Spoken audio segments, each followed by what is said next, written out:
সেটাই আমিনার ঘর, খোদার করুণা কাউসার হয়ে সেটাই ঝরেছে বারংবার। বালাবালাবি কশফত তুজা বিজামালিহি হাসনাত জামিউ খাসালিহি সাল্লু আলাইহি।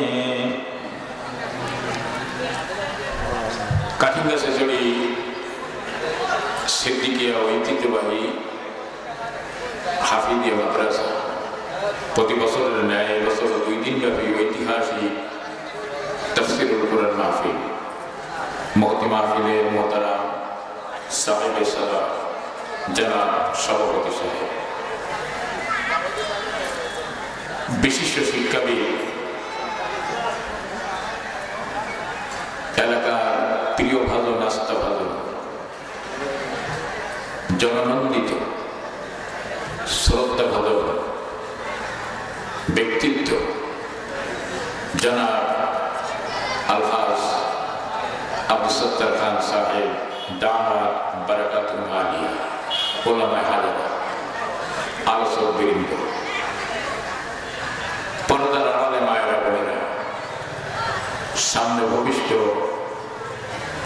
যদি কোরআন শোনার জন্য এসে থাকেন তাহলে আল্লাহর মেহমান বৃন্দ,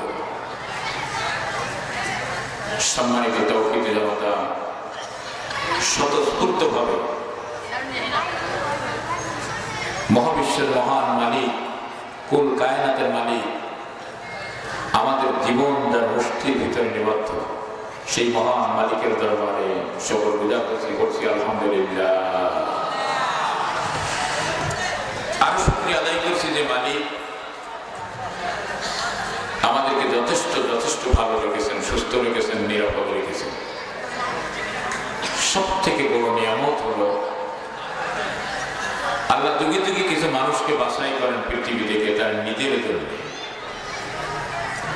আমরা সেই মহান মালিকের কাছে খুবই আশাবাদী, সেই বাছাইকৃত মানুষদের দলভুক্ত করে আল্লাহ আমাদেরকে এখানে বসার সুযোগ দিয়েছেন। আলহামদুলিল্লাহ, আলহামদুলিল্লাহ। আল্লাহর কাছে আমাদের আবেদন,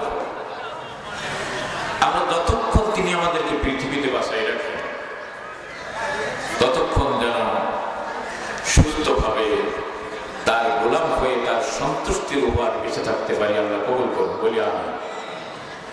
আমরা যখন বিদায় হয়ে যাব, আমাদের সামনে দিয়ে অসংখ্য আমাদের মতো মানুষ একের পর এক দুনিয়া থেকে বিদায় হয়ে যাচ্ছে, গেল, চলে গেছে। অনুরূপ আপনি আমিও চলে যাব, যেতেই হবে। সেই বিদায়ের সময় যেন আল্লাহ তাআলা তুমি আমাদের পরে খুশি থাকেন, যেন তিনি, আমরা আল্লাহর কাছে দোয়া করি, বলি আমি, তার সন্তুষ্টির উপর যেন দুনিয়া থেকে বিদায় হতে পারে। আল্লাহ কবুল করুন, আমি। প্রিয় বন্ধুগণ, ইব্রাহিম সাল্লাম বললেন, ইয়া আবাতি, হে আমার পিতা, ইন্নী কদ জাআনি মিনাল ইলমি মা লাম ইয়াতিকা ফাত্তাবি'নি আহাদিকা সিরাতান সাবিয়্যা। আল্লাহু আকবার। হযরত ইব্রাহিম বলেন, হে আমার পিতা, ইন্নী কদ জাআনি মিনাল ইলম, আকাশ থেকে বিশ্বর মালিক আমার পরে এক জ্ঞান নাযিল করেছে, মা লাম ইয়াতিকা, তোমার কাছে নেই, নমরুদের কাছে নেই, দুনিয়ায় কারো কাছে নেই। সুতরাং আমার পিতা শোনো, নমরুদ শোনো, নমরুদের বাহিনী শোনো, আমার সাথে যারা শত্রুতা করো সকলে শোনো। তোমরা যদি তোমাদের জীবনের কল্যাণ চাও, মুক্তি চাও, নিরাপত্তা চাও, পরকালীন সীমাহীন জীবনের যদি তোমরা নিরাপত্তার মুক্তি চাও, ফাত্তাবিউনি, তাহলে আমার এই জ্ঞানের ভিত্তিতে তোমরা আমার অনুসারী হয়ে যাও। সুবহানাল্লাহ পড়ে। দাওয়াত বন্ধ করে দেওয়া যাবে না, বরং তোমরা আমার অনুসারী হয়ে যাও, আমার দাওয়াত কবুল করো।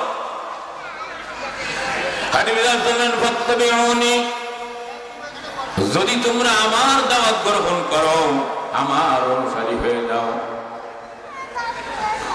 মা লাম ইয়াতিকা ফাত্তাবিনি ইয়াহদিকা সিরাতান সাবিয়া।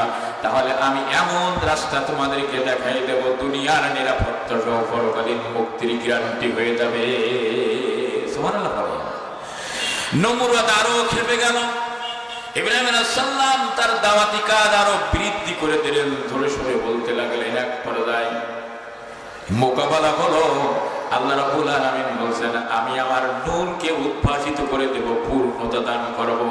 আমি নমরুদের সকল ষড়যন্ত্রকে মাটির সাথে মিশাই দিয়ে ইব্রাহিম এবং তার সাথীদের মাধ্যমে আমার নূর পরিষ্কার করে আমি কায়েম করে দিলাম। সুবহানাল্লাহ। যুগে যুগে আল্লাহর এই কথাগুলোকে মুছে দেওয়ার জন্য সকল যুগে চেষ্টা হয়েছে। মুসা আলাইহিস সালাম যখন দাওয়াত নিয়ে বের হলেন, ফিরাউন তখন মুছে দিতে ছিল। ফিরাউন বলল, আমি ছাড়া কোনো রব নাই। হযরত মুসা বললেন, ফাকুলা ইন্না রাসূলা রাব্বিকা, ও ফিরাউন তুমি রব হতে পারো না। রব্বিকা, আমরা দুইজন তোমার রবের পক্ষ থেকে রবের দিকে দাওয়াত নিয়ে এসেছি। সুবহানাল্লাহ বলেন। ফিরাউন খেপে গেল, আর তারা হালকে ডাক দিয়ে বলল, ক্বালা ফিরাউন, ফিরাউন বলল, ইয়া আইয়ুহাল মালাউ, ও আমার পারিষদ বর্গ, মা আলিমতু লাকুম মিন ইলাহিন গায়রু। এই মুসা কোন ইলার দাওয়াত দেয়, কোন রবের দাওয়াত দেয়, আমার তো জানা নাই। আমি বাদে আর কোন রব আছে কিনা, কোন ইলাহ আছে কিনা, কোন ক্ষমতাশীল আছে কিনা? কোন ক্ষমতাশীল নেই। মুসা আলাইহিস সালাম বললেন, মানুষ কোনদিন মানুষের ইলাহ হয় না, রব হয় না। তামাম মানুষ সহ তামাম জাহানের একজন মালিক, তিনি হলেন আল্লাহ। সুবহানাল্লাহ বলেন। রব। ফিরাউন বলল, মুসাকে দুনিয়ার থেকে মুছে দাও আর মুসার দাওয়াত বন্ধ করে দাও। এজন্য সে নিজে উদ্যোগ নিল। ক্বালা ফিরাউন দারুনি, সে বলল, আমাকে ছেড়ে দাও। আক্তুল মুসা, মুসাকে দুনিয়ার থেকে বিদায় করে দেব। কেন তাকে বিদায় করবে? লোকেরা জিজ্ঞাসা করলো, মুসা তো জিন্দেগিতে কোনো মিথ্যা কথা বলে না, কোনো চুরির কেলেঙ্কারি নেই, খুনির কেলেঙ্কারি নেই, কোন নারী কেলেঙ্কারি নেই। মুসার মতন তো ভালো মানুষ হয় না, মানুষটাকে কেন হত্যা করা হবে? এবার ফিরাউন বলল, রবের দাওয়াত দিয়েছে, ফালিয়াদু রব্বাহু, আমি তাকে হত্যা করব, যদি পারে আমার মোকাবেলায় তার রবকে ডেকে নিয়ে আসুক। আল্লাহ রাব্বুল আলামিন বললেন, লা তাখাফা, ও মুসা তোমরা দুইজন ফিরাউনের রাঙ্গা চক্ষু দেখে ভয় করো না। ইন্নানি মাকুমা, আমি আল্লাহ তোমাদের দুইজনের সাথে আছি, টাকা লাগবে না। সুবহানাল্লাহ বলেন। ফিরাউন বলতেছে, রবকে ডেকে নিয়ে আসো।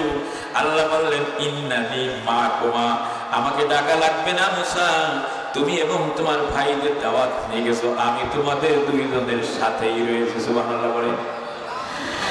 ইন্নানি মাকুমা ওয়া আসমাউ ওয়া আরা, শুধু সাথে না, কোথায় কোন কথাবার্তা হয়, ছোট করে হোক আর বড় করে হোক, আমি সব শুনতে পাচ্ছি, এবং কোথায় কি পরিকল্পনা করা হয় সব আমি দেখতে পাচ্ছি, টাকা লাগবে না। এভাবে করে যুগে যুগে এই আল্লাহর দেওয়া নূরকে মানুষেরা মুছে দিতে গেছে। আল্লাহ রাব্বুল আলামিন সকল ষড়যন্ত্রের মোকাবেলা করে তার নূরকে এক পর্যায়ে কার্যকর করে দিয়েছে। ফিরাউন মুসা আলাইহিস সালামের সাথে মোকাবেলা করলো, নূর মুছে দিতে ছিল, পারল না। নমরুদ ইব্রাহিম আলাইহিস সালামের সাথে মোকাবেলা করলো, আল্লাহর দেওয়া আলো নিভিয়ে দিতে ছিল, পারল না। এরপরে আবু জাহেল চাইল মুহাম্মদ সাল্লাল্লাহু আলাইহি ওয়াসাল্লামের আনিত এই আলো তারা নির্বাপিত করে দিতে পারল না।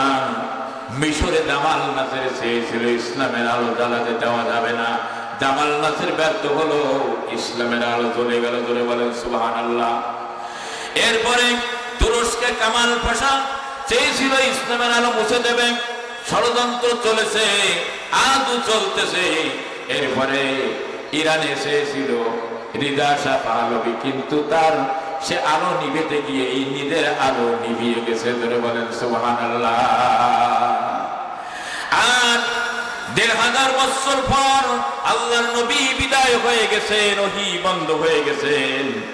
বাংলাদেশের মানুষকে আল্লাহ বলতেছেন, ইউরিদুনা লিউতফিউ নূরাল্লাহি বিআফওয়াহিহিম বাংলাদেশের জনগণ, ওরা চায় ভারতের চায়, আর ভারতের 5 লাখ গোলাম যারা বাংলাদেশে আছে এই কুত্তাগুলো চায় বাংলার জমিন থেকে কোরআনের আওয়াজকে স্তব্ধ করে দেবে। তোমরা কি করবে? কি করবে তোমরা? কোরআনের আলোচনা মুছে দিতে চায়, নির্বাপিত করতে চায়, আর কোরআনের আওয়াজ বন্ধ করে দিতে চায়।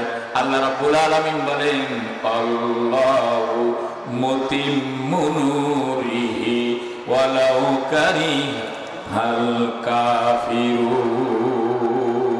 ওরা বুঝতে পারবে না, পারবে? ওরা বুঝতে পারবে না যদি তোমরা দৃঢ় হয়ে যাও। আমি আল্লাহর পরে যদি নির্ভর করো, আর আমি আল্লাহর সাথে সম্পর্ক করার সংকল্প ইরাদা যদি তোমাদের ভিতর তৈরি হয়ে যায়, এভাবে করে তোমরা যদি মাঠে ময়দানে দাঁড়িয়ে যাও,